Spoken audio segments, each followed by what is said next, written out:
And they knew very well what we're going to be, how we are going to be, what we're going to be supposedly lacking in, or what things we'll have. But they wanted to bring that because they wanted the lineage to understand. So each of us is chosen to heal our lineages. Like it's really every single one of us, including our kids, is a blessing.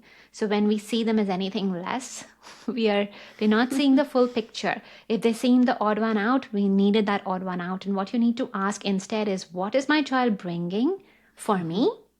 Why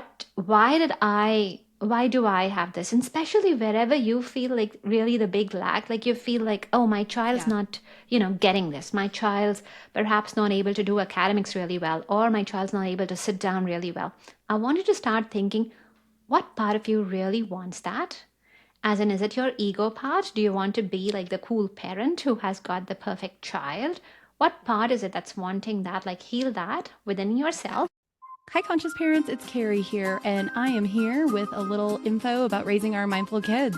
I've got some tips and tricks about breaking free of the box and becoming who you are, and teaching your kids how to do that along the way. Join us.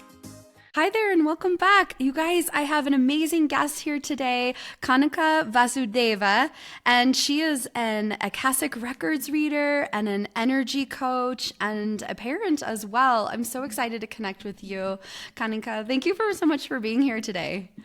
Thanks a lot. I am so glad to be here. Yes, and I'm so excited to finally hit record because you and I were having such a wonderful chat this morning. So, this morning for me, but I know it's later for you. And so, actually, can we jump right in? I would love to ask you, I think as a parent, and I'm switching gears, I'm going to ask you how best do we regulate our own energy as a parent? I feel like my husband would love this question. He works really hard at work and has a very intense job. And so then coming home, and if we're having intense energy in our house, it's a lot. So what would you say for these parents? I love your question, first of all, because I think as parents, a lot of us do pull on multiple hats. We have our Mm-hmm. work going on. We might have other stresses going on related to family life. There might be something else happening with our friends, with our family. And then we've got our kids.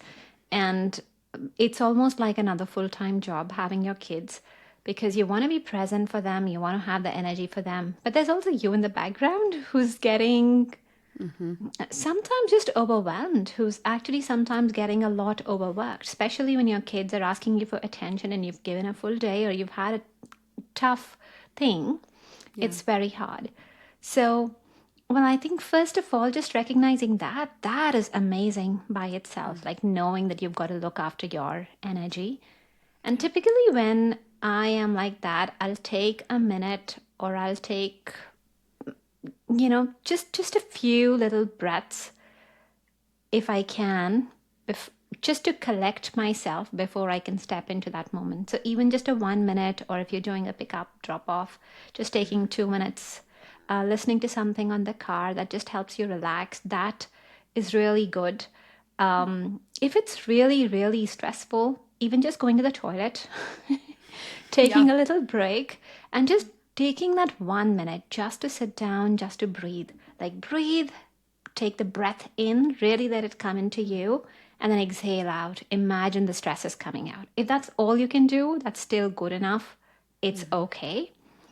Now, there are times, like with my son as well, and perhaps for other kids as well, they might feel like, well, you've just come in and you're not listening to us. You're not present for us. Like, you still want this moment, and I have just met you, and I want to tell you all my troubles or all my things. Mm-hmm.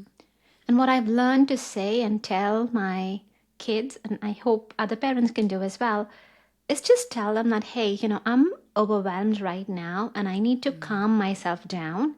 There's nothing that you have done wrong. I love you, but I just need to really calm myself now.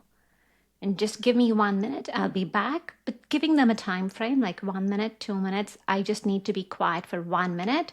Mm-hmm. And then usually, even if they don't understand it, like they start understanding in some time. But just setting that little boundary and taking that little moment for yourself, that can be a big, big shift, I find. Yeah, I love that example. I think when we are telling our kids how we're monitoring our own energy or taking our own breaks for ourselves, that's such a good example for our kids. How do we teach, how do we help our gifted and sensitive kids protect their own energy and navigate overwhelm in their lives? Yeah, so I think that's the first step where that's we do it, like Yeah. they notice that we are doing this. Then I usually like to walk the kids with a little bit meditation as well. Like usually if we are raising such kids, we have got lots of tools from other therapists. There are other techniques that we've learned ourselves. My favorite one is grounding, where I really teach my son also to ground, which is just imagining that where you're sitting, you just imagine that your legs get longer and longer and they go right into the center of the earth. Yeah. And you can make it funny because, you can make it interesting for them. Like it doesn't have to be serious. So I just say, oh, well, you've got a monkey tail, like there's a monkey tail and that goes from your back. It's going all the way to the center of the earth. And now I'm imagining these colors flowing down. Like just play with their imagination, whatever works with them, but teach them how to let go of stress. So sometimes it could be letting colors flow through them.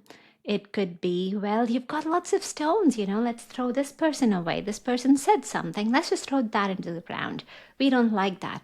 So just using imagery that they like and helping them throw that stuff away because you're giving them agency.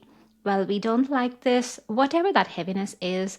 Let's say wherever they felt that they couldn't do something, sometimes even the stress of that, well, it's so difficult. Why don't we take all the difficulty and just throw it away? Right. And so that's how you're helping them ground. Now, grounding is is a beautiful technique. Yes, it's a meditation technique, but the science behind grounding is that it's like a conductor that really helps us, an electric conductor that really helps us release our negative charges. All the electrical appliances that we have in our houses, like a toaster, like an iron, even like the fridge, like all the electrical appliances, they have an earthing wire. The reason they have the earthing wire is because that is meant to connect to the earth if there's any fault. So the excess negative charge goes into the earth. So when you're teaching your child, or when we are doing this ourselves and when we are grounding, we are walking ungrounded, really. We're walking like with no discharge for our negative feelings, like whatever heaviness we feel, overwhelmed, that's all there, right?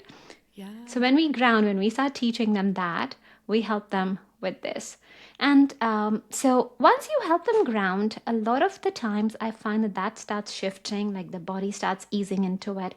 Work with your child in terms of what really works for them, right?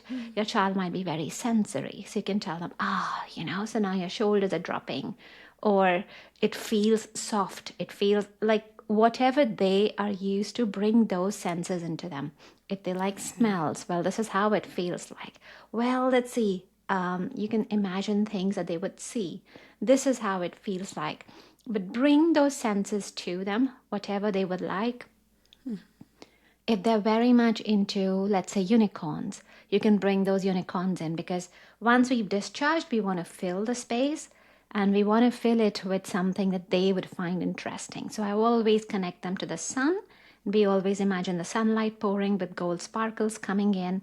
And you can bring in that, well, what do we want the sun to bring for us? Oh, let's bring us some adventure. We would like to play with cars. Like my son loves cars, loves anything but speed and so on. But bring that imagery in. If it's nighttime, you could tell them, well, now there's some unicorn coming in, or there are fairies who want to come and who want to sleep with you. What would you like to dream about? But do it per the day, do it per what your child really likes. But bring these two elements, bring the earth, bring the sun, and just let them do the work for you. Bring imagery and bring story into it so that they're meditating without even knowing it. But it will really help them relax because you have given them a space to ground, let go of the heaviness that they're feeling, And then you're filling in with the vibration that they would like to have. Yes. We love to do that every night at bedtime. It's great. I love that. And I love the way that you're describing grounding, I think is wonderful to define it in that way. And we can do that for our kids. I love what you're saying. We can bring it to the children's level. So it's wonderful. Okay. Yeah, not making it complicated, like just working with them. In fact, I think this is what we can learn as parents. Often we are more Yes. serious. Kids have a lot more fun and play to them. Yes, yes, bringing it into their world and whatever they're into. My son was into orcas for a long time. So I would do meditations with orcas. Like you're saying, you're bringing in whatever spirit animal they're drawn to at the time, whatever's in their universe right now that they're connected to. I love that. Yeah. Okay, so as I'm thinking about energy in my house, I've been talking about this a lot with my family, so it's really interesting. You and I were actually speaking about names before I hit record today, and we were talking about how it's interesting because our parents are choosing our names for us, right?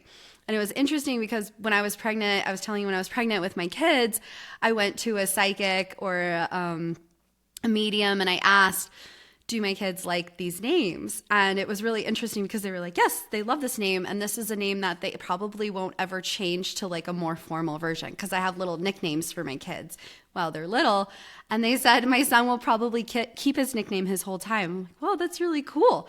But I am not sure. My name has a meaning that's connected to my father's side of the family. And I never really took to that connection.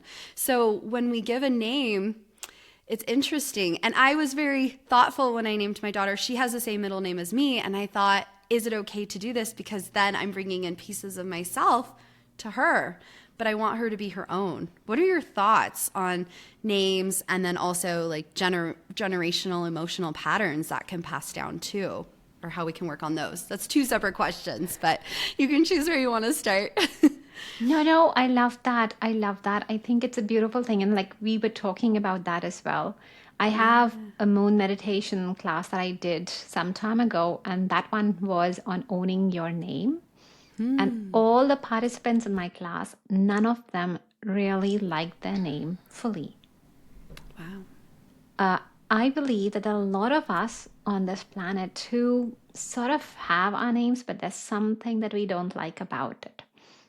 And that could be different things. It may or may not even be the surname.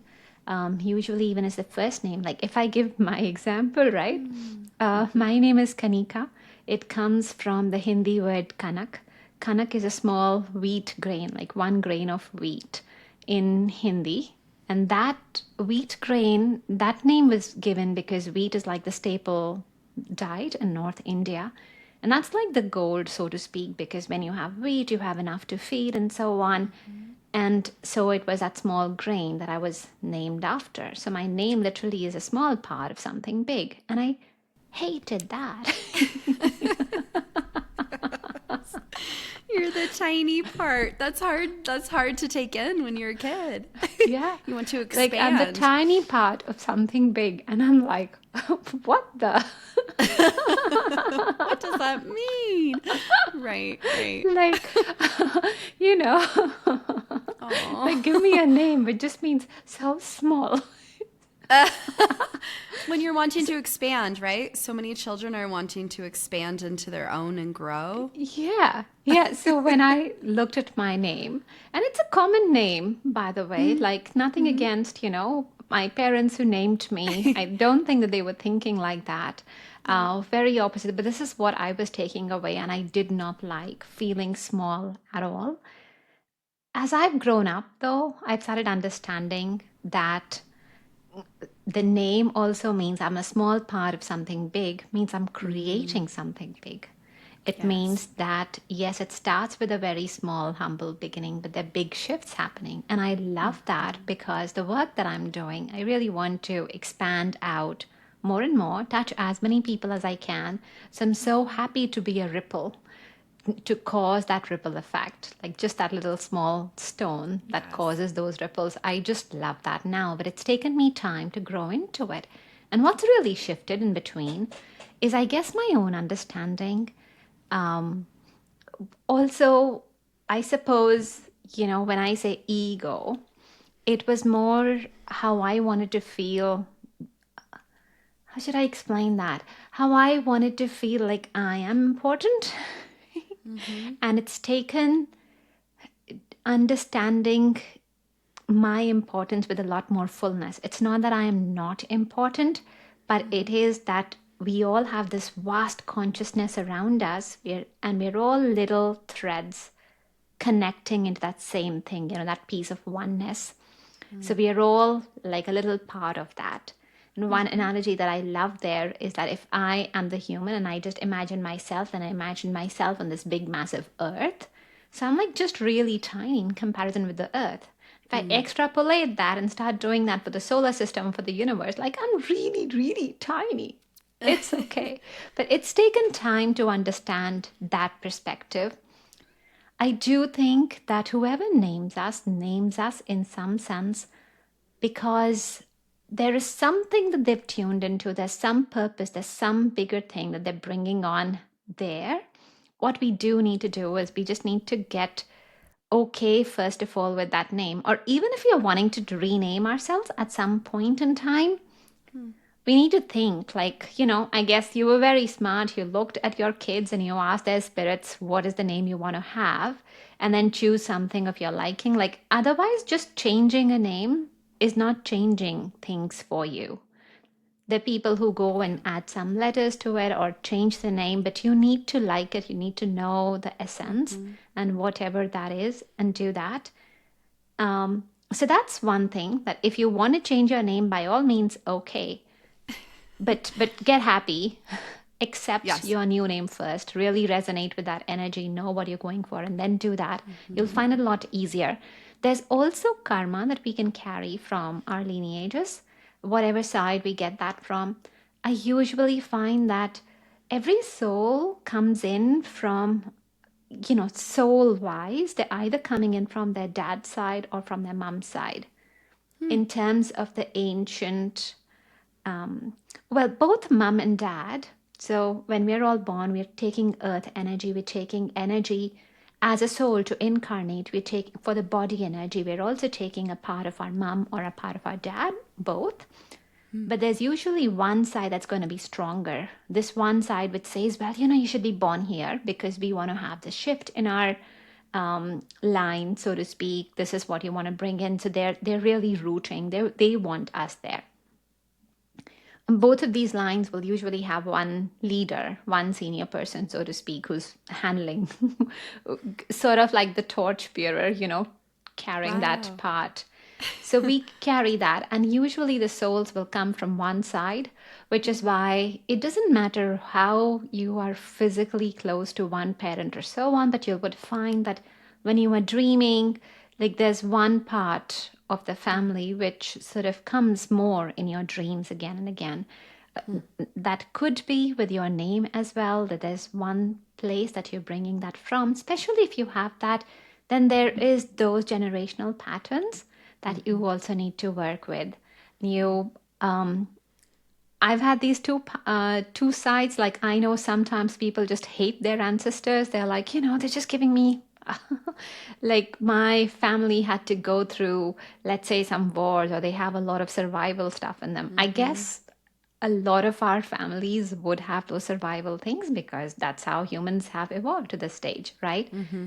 Yeah. And there's a viewpoint where people are like, well, I don't want to have, like, I just want to be as away from my ancestors as possible so that they cannot come into my energy at all. Mm. But what I really find is that, well, you're trying to sort of push away part of yourself when you're trying to really not just push them away. And we've also got energy from them. We've really Mm. come from them. You're almost um, like, this is how you were born, this is how you come. Mm-hmm. I often find, on the other hand, like when you start working with that, you start working with those scars, you start healing that, there's a lot of the ancestral gifts, blessings that start coming through.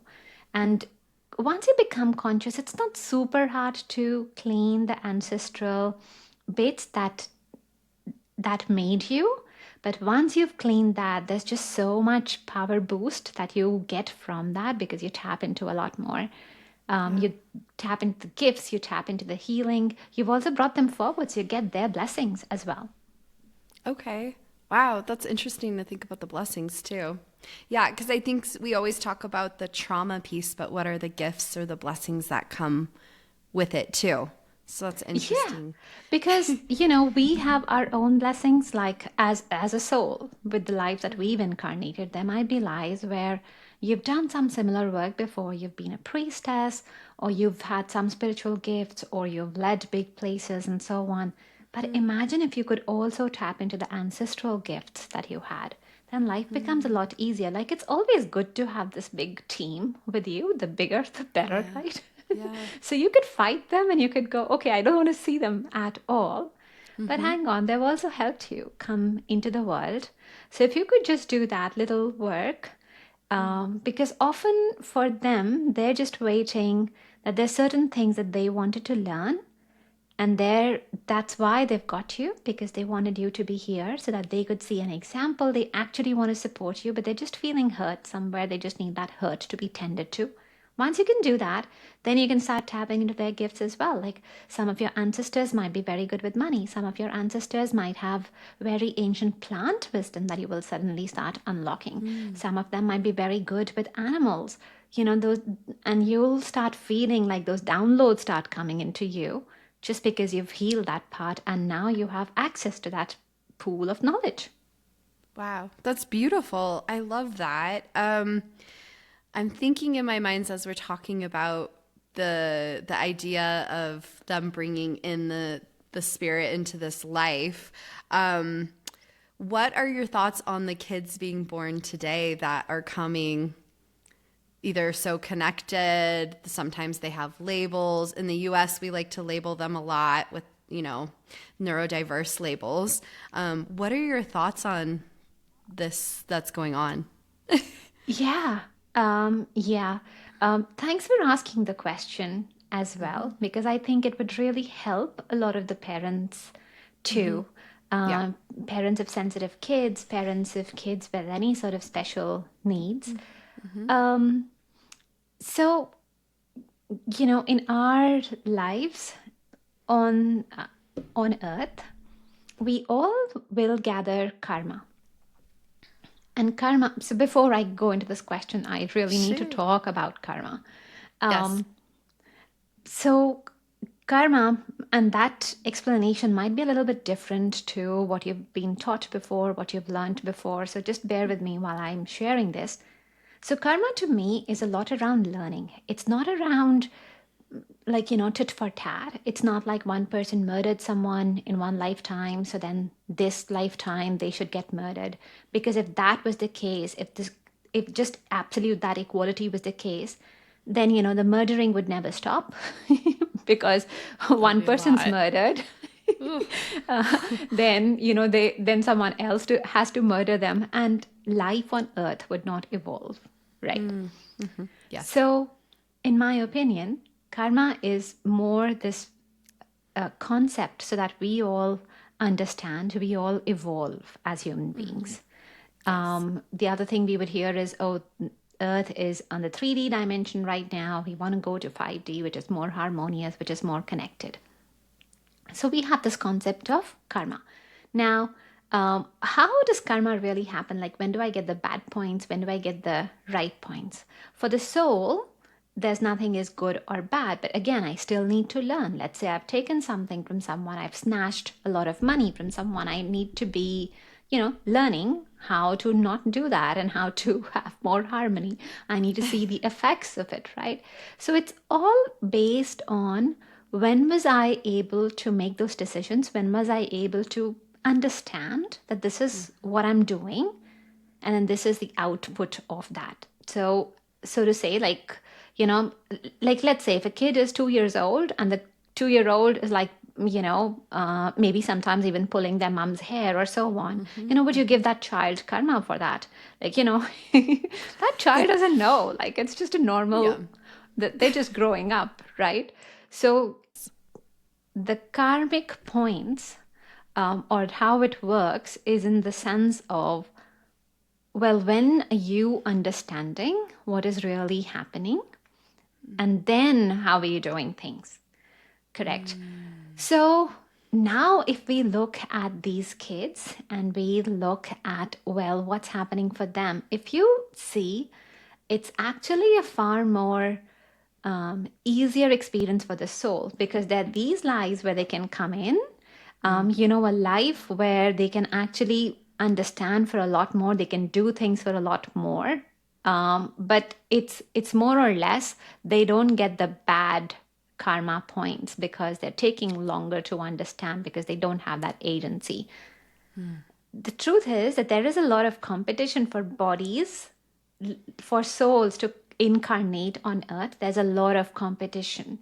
There's higher competition for bodies that are going to be handicapped or so-called special and so on, because when the souls incarnate in those, just because anyways, because life is going to be hard, you're going to work out a lot of karma, you're going to learn a lot of things.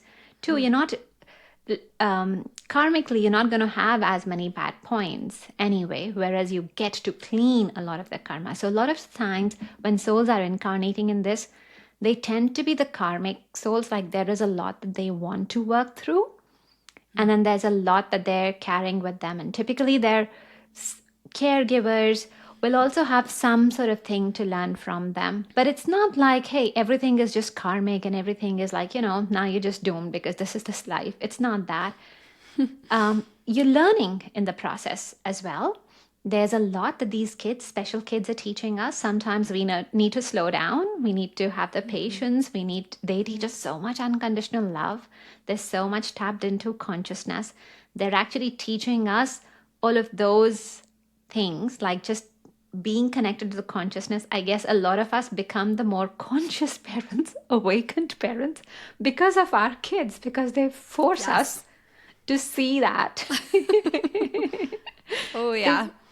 They force us to see that, whereas otherwise we could have continued the same rat race. So it's like a win-win on both sides. And often as we're working out all of that, as we're learning, the kids shape up as well. The parents, their lives have been changed, but it's a much faster growth in terms of evolution. Yeah.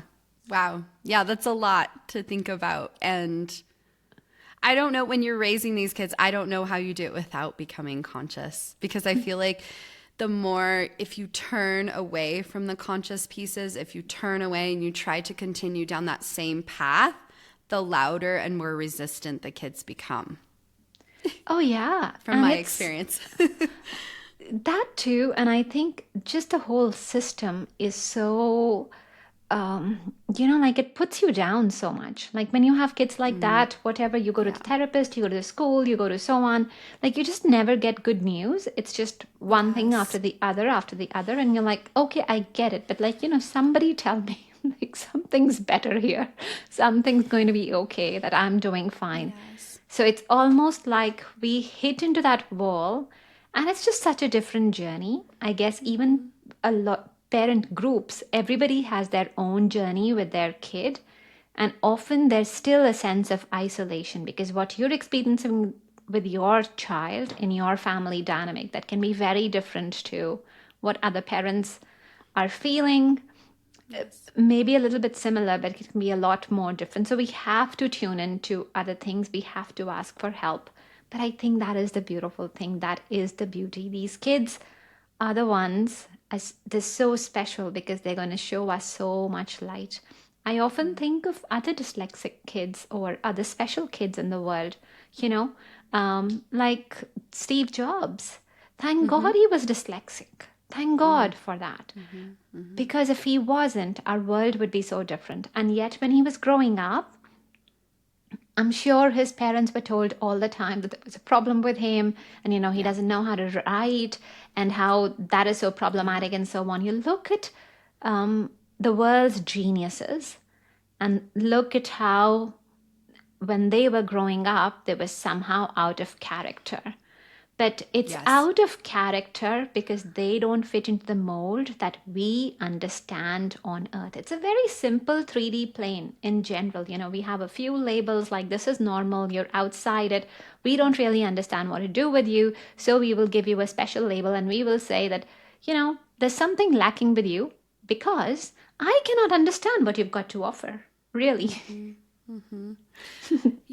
You know, it's so beautiful to have these messages for these parents because like you said when we go to the therapist, and I used to be a speech therapist. I used to see how we would list off the pain points for parents. Here's where they're lacking. Here's where they should be. Here's where they're not. Here's the other problem. Let me list 85 problems. And then the parent walks out with that piece of paper listing 85 problems about their precious perfect born child that you're so connected to.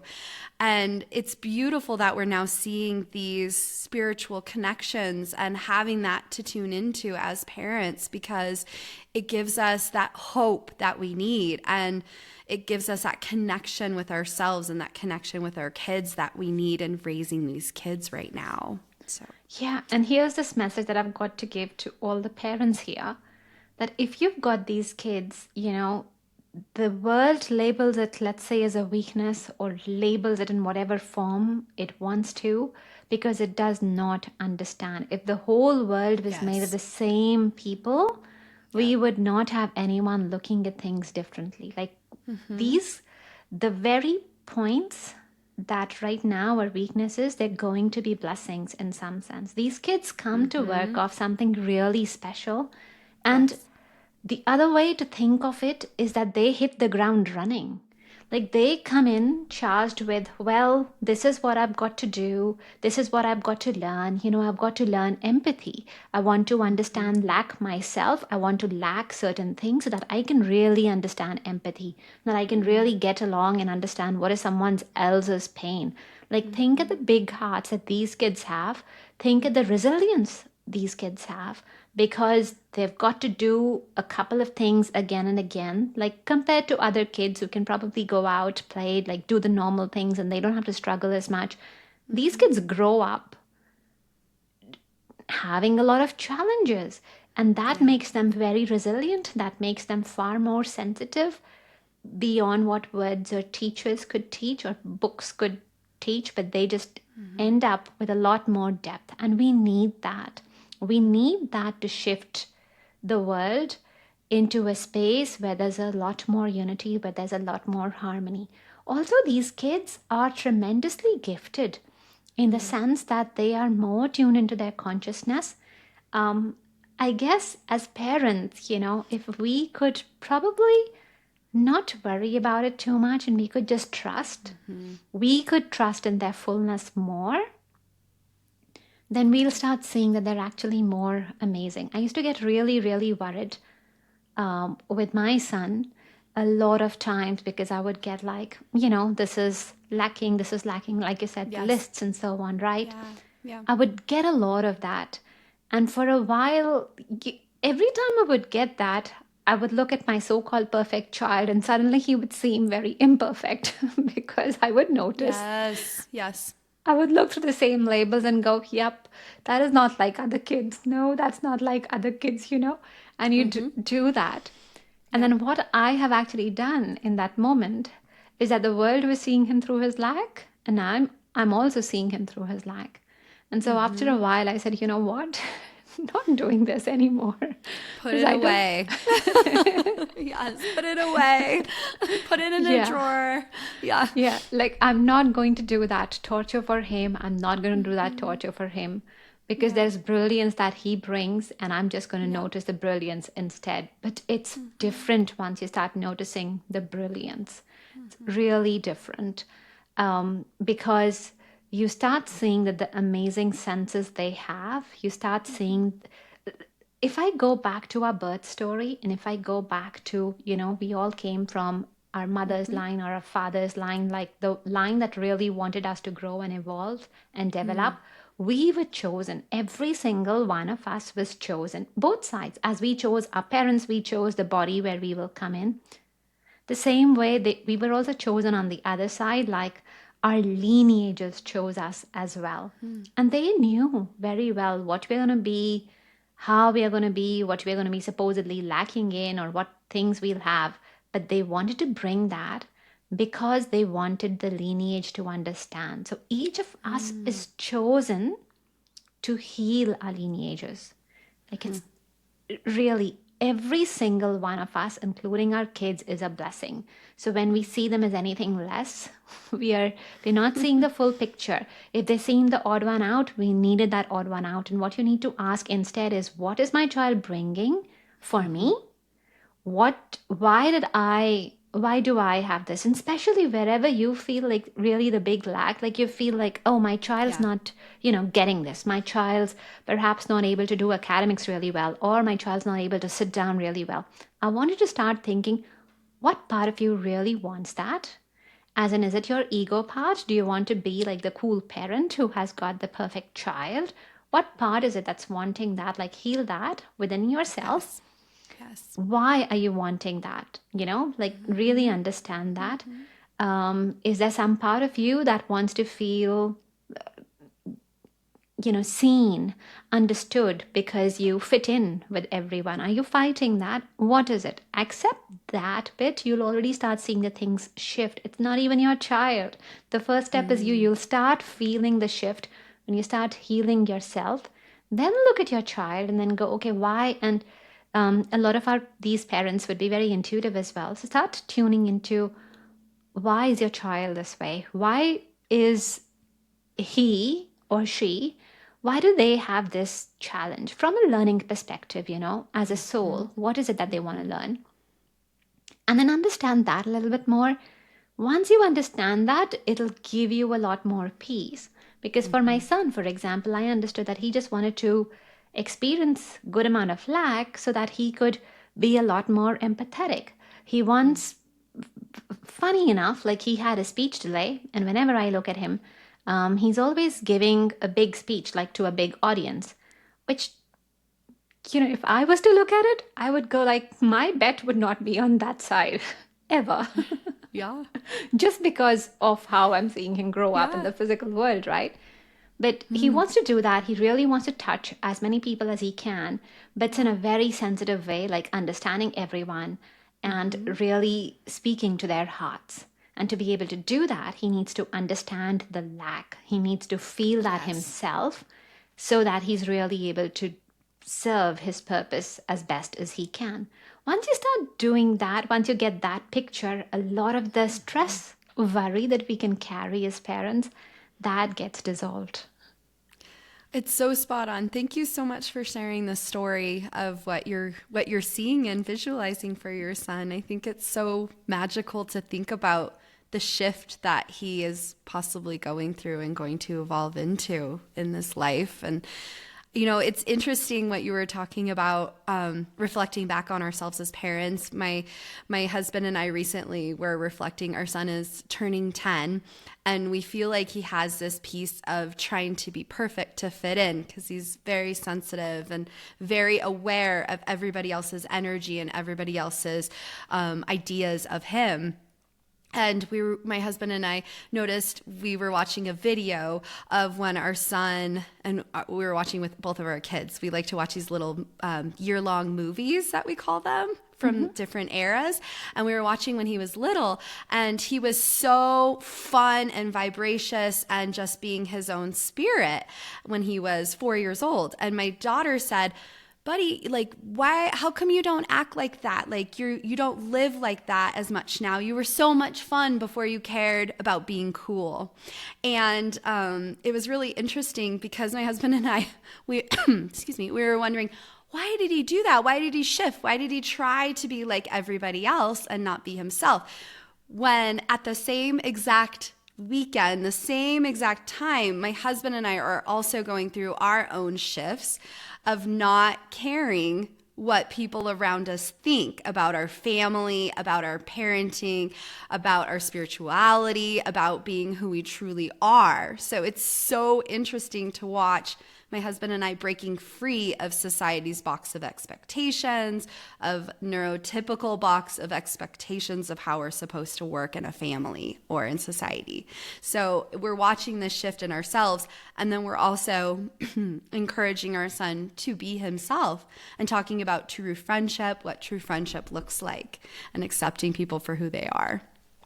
I'm so glad and so thankful that you shared this because this will Yeah. resonate with a lot of parents, and particularly when we are on this journey, spiritual journey or awakening journey, um, we'll often find that these paths mirror because the world is a mirror. Our kids will Mm-hmm. reflect what we are going through. So, a lot of what you want to teach to them, actually evolve and do that yourself and talk as much as possible with your Mm-hmm. kids. Oftentimes, I think also if we can hold space for them where they can come out and they can talk as Yeah. much, Yep. that is the time when they can be really open and they can actually help us see the wounds exactly where we need to heal. But it's so spot on. These kids, they're such a blessing because they come to heal us in so many ways. Mm-hmm. Yeah, it's so much there. They are our biggest teachers. Yeah, in Yep. so many ways. So So totally, yeah. beautiful. Thank you so much, Kanika, for having this amazing spiritual parenting chat today. I really appreciate your connection today. And I love the work you're doing. I love your podcast. I've been listening this week. I think you're sharing beautiful messages with parents. How can our listeners find you? Oh, thanks a lot, Carrie. Yeah. This has been absolutely amazing. We Yeah. covered such good topics. It's really been fun. I can be found at Kanika Energy Coach on Instagram, on LinkedIn, and YouTube as well. So that's my favorite place. Come ask me questions. And I have a freebie as well for parents who might be wondering around their parenting contracts or their karma with their kids. So that can be found at artoflifecenter.com/parent. So this is a 3-part audio series, and I tell the parents about their karmic contracts, about their soul contracts with their kids, and we also get to heal it as well. Each of the audio is about 10 minutes, so it's not too much, but I'm getting some amazing feedback with that one. Oh my gosh, I can't wait to check that one out myself. And we'll include those in the show notes for everyone. I would love to share that. That's beautiful. And what's the name of your podcast again for our listeners? So the name of my podcast is Art of Life podcast. I've actually got 2 podcasts. One of them is the Oh, Art of Life podcast where I have guests and where I do my own talks as well hmm. around parenting, around transformation, etc. Then there's another podcast I have which is Art of Life guided meditations. And they're Oh, smaller meditations that I do um, for parents, but also for other audiences. And it's got some cool meditations, like it's got meditations when you are really stressed out, you cannot sleep. It's got more spiritual meditations as well, like if you feel you've got a spiritual attack. It's hmm. got some meditations to heal the wounds with your mother, your father Oh, as wow. well. So, Yeah, yeah. So that's like perfect. my um, yeah, I think that's my special place that I would just want everyone to have access to these tools where they Mm. can release stress, they can feel better in the moment. And that's my service to the world. Beautiful. Oh my goodness. I'm excited to share that with our listeners. I know so many parents always looking for more guided meditations and healing guided meditations. That's just 2 in 1. Thank you so much, Kanika, for sharing all of this with us. Thank you so much, Carrie. It's been amazing to be on the show. Well, that's a wrap. Thanks so much for tuning in, Changemakers. This is Carrie. And if you haven't done a review for us, 5 stars and a little few words about what you've enjoyed in our podcast episodes, we would really appreciate it.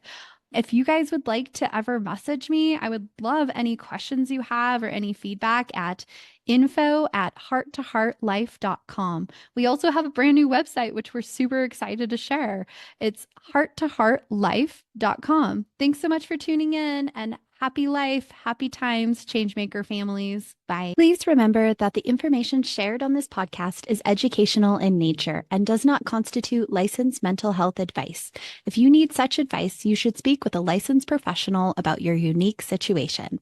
Thanks so much, happy listeners.